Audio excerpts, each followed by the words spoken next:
Hey, it's John. I'm going to show you some of the things that we just launched in Cycle 3. We've launched a couple of interesting changes to the Lottie module, and I'm going to walk through a couple of them with you. Specifically, here we're going to look at the ability to jump to a specific frame in an animation based on some trigger category. So I've got this animation that I've loaded up into Lottie files already of this bird that explodes. He's got a walk cycle, and then he explodes. And if I look down here, I can see the exact frame where that animation changes, and it's at frame 23. So I'm going to work and build a flow that's going to loop the first 23 frames of this animation, and then when some action occurs, in this case a button click, but it could be anything you choose it to be, it's going to make the bird explode. So let's start out by downloading this Lottie file here. I'll just save it into my desktop. And we'll pop over into our Flux layout editor. So I'm going to drop a Lottie module onto this canvas, and I'm going to upload my bird JSON file, and we're going to load that into the Lottie module. We'll drop my bird into here, and if we go preview my page, we'll see that he walks and then explodes, and then the animation loops. So we want to do a little bit of change here because we just want it to loop that walk cycle. So back in my flow controller, I'm going to grab this Lottie on frame broadcaster. I'm going to throw a wildcard in here because I've only got one Lottie module.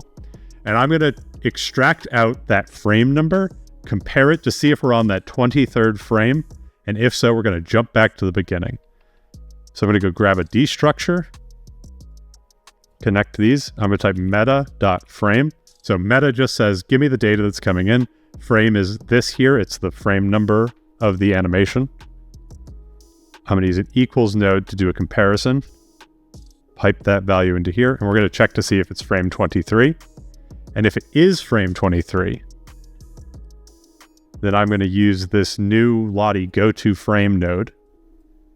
Connect that. Again, just throw a wildcard in here because we don't have multiple Lottie modules.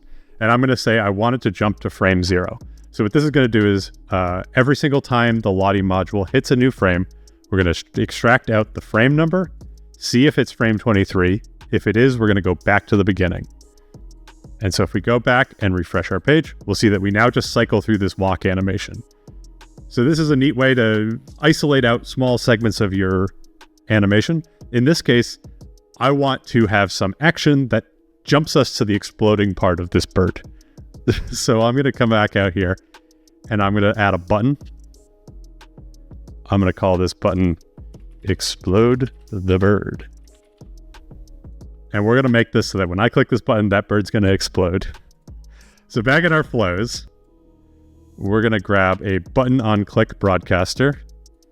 Again, we only have one button. We're just going to use wildcards here. And I'm going to connect this to another Lottie go-to frame.